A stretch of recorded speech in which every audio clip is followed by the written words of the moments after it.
আসসালামু আলাইকুম। আমি এখন বেনি পটল ভাজি করে দেখাবো। প্রথমে কিভাবে কাটতে হয় তা দেখাবো।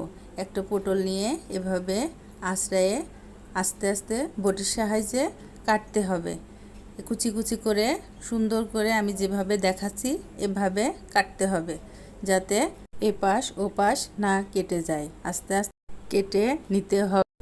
এই তো হয়ে গেল আমার পটল কুটা। পটল এভাবে কেটে নিতে হবে। বেনি পটল এভাবে কাটলে ভাজি সুন্দর হবে।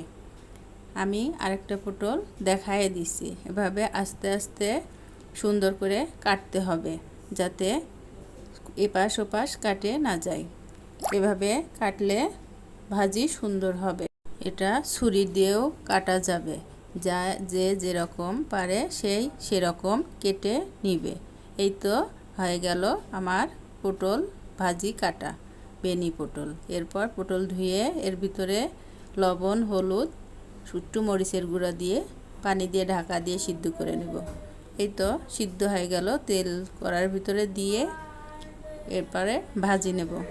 ভাজিটা আস্তে আস্তে করে সুন্দর করে ভাজতে হবে, যাতে এই তো আমার বেনি পটল রেডি।